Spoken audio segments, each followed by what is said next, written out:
What's the word, y'all? Today, we're going to be discussing why Elbaf, yes, Elbaf, the anticipated Vikingist land of the giants, might be an arc where the Straw Hats lose. Spoilers for chapter 1151, so if you're not caught up, pause this video, go read it. Don't cry to your mama if you get spoiled harder than Will Smith's son. Ladies and gentlemen, we did it. We're finally in Elbaf. The island so hyped that it makes Wano look like a filler arc. Giants, Vikings, hot giant girls, Norse mythology, Yggdrasil, hot giant MILFs. This arc's been built up since the Little Garden and we're finally here. So why do I think, me personally, why do I think the Straw Hats are gonna lose? Am I a psychic? Am I a whistleblower from Oda's writer group? Am I Mr. March 2.0? The man who said Onagashima raid will fail? Am I that guy now? No, I would never be that guy. And no, I'm not pulling this out of nowhere, especially not my behind. There's a real solid case on why Elbaf may potentially be destroyed or even conquered in the following chapters or at the end of Elbaf. So before you start typing, oh, you don't know anything, I don't know One Piece, Seraph, you're smoking sea prism stones over there, and oh, Seraph, go back to your country, you Filipino boy. Before you start commenting those, let me explain what I meant by Elbaf being like a failed arc for the Straw Hats. Because it certainly does not mean Elbaf's gonna be a bad arc.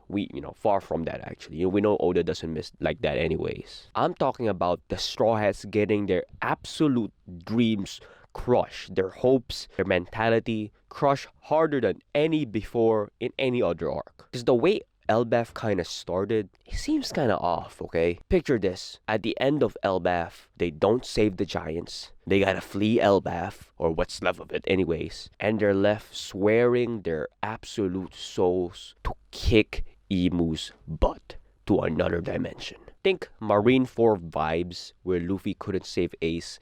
Blackbeard just strolled in and stole Whitebeard's fruit. Probably ate Whitebeard's heart. Oda has done this time and time again, and it led to some of the greatest, pieces of fiction of all time. Basically, what I'm saying is Oda has a PhD on breaking our heroes apart. Sometimes, even back to back. With Luffy, he lost his crew in Sabaody, and he got followed up with Marineford. Ace died after that. Spoilers. Let's set the stage here, people, because we're at the point where the Straw Hats are a Yonko crew. They defeated 2 Yonkos back to back, went toe to toe with an admiral and 5 Gorosei, and escaped. Why do I think they're gonna lose now facing the wrath of Imu and the God's Knights in Elbaf? No way Oda build up the Straw Hats just for them to get one-shotted by Imu and the God's Knights goon squad again. This ain't Wano, this ain't Kaido one-shots Luffy. Luffy and the Straw Hats have gone way further than that, and if that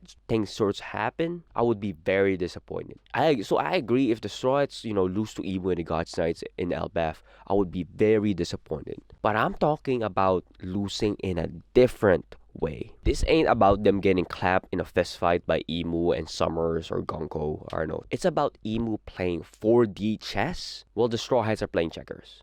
And they're still figuring out how to play checkers. So here's my theory, especially my theory about it. Imu has his eyes on the giants, right? We know this, whoever controls the giants, whoever the giants align towards, they have the upper hand at the final war. They have the key to win the war. And right now, we can safely assume that Imu has the upper hand because he has to control all the giants, No, next chapter might be Luffy and the, monster trio, Loki and Harujin. They're all strolling to Elbaf, trying ready to fight some Viking-ass war, only to find out Imu got the entirety of Elbaf under his control. The children, the burning libraries, half of his crew, Jarul, Droggy, Broggy, and the other giant pirates. How are they gonna fix this just by a fist fight? No way. And you got the hostages. Hostages. We said a few months ago that the Straw Hats are always on top of the situation. Even when the God's Knights arrive, we can confidently say that the Straw Hats are on top of the situation because they got Gaban, they got Drogi and Bragi, and Oda flipped that script real fast. Like, we can confidently say that the Straw Hats might have to surrender in this arc. After the anticipation, the reunion, the party, the history, if Luffy doesn't know how to unreverse everybody, it might be game over. might be game over. The Abyss might be the most important aspect in this arc because they revealed it at the beginning and they continue to explain it. We watched a lot of fiction that we know that something that was introduced at the beginning will come back and be important again later. Pretty sure the Abyss will come back again. Now let's crank this theory to 11. Theory inside of a theory, like Inception but with Vikings. Imu has domi reversi everybody that he needs. Once he sees Luffy, he might become,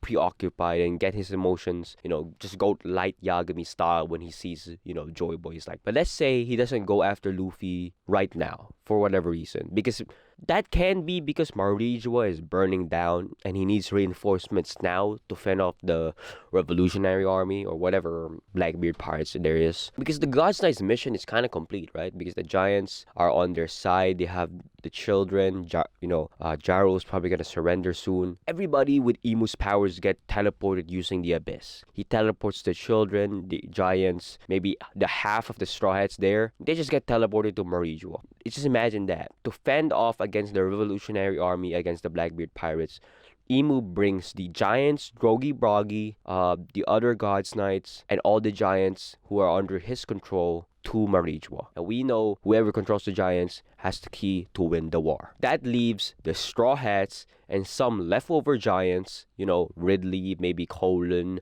and Gaban. That leaves the Straw Hats there, thinking, we gotta go after them, thinking they got a breeder. But then, boom, something insano style happens. Ragnarok hits.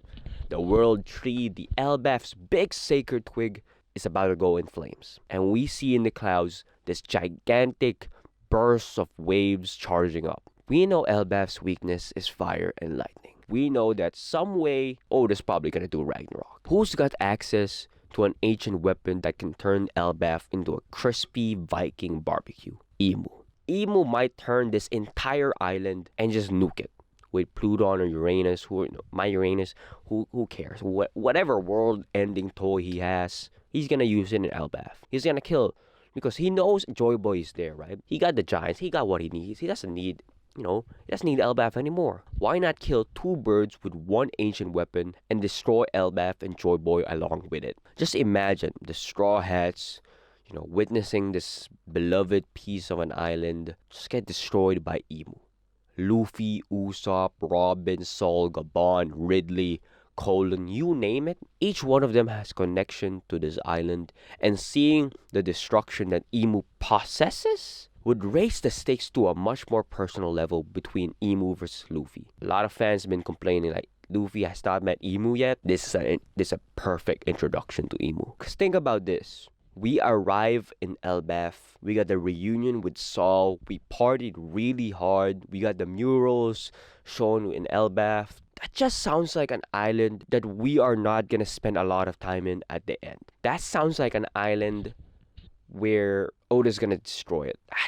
I don't know, man. The start is such a weird start, man. I honestly, Imu destroys Elbaf, kidnapping the giants after the giants welcome the Straw Hats in would just be a massive middle finger to everything Luffy represents. This would raise Imu's threat level to so many levels, because we know Imu is not gonna get defeated in Elbaf. I'm sorry, guys. I don't care if it's a body possession Imu, it's an Imu clone, Imu shadow clone. If Imu gets an early loss in this story, that would be very disappointing.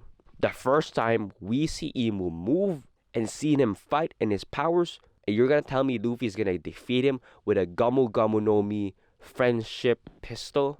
This is supposed to be the final villain, guys. Not the first villain, not like a second last villain. This is supposed to be this hyped up to be the final villain, and he's gonna be a pushover? Come on.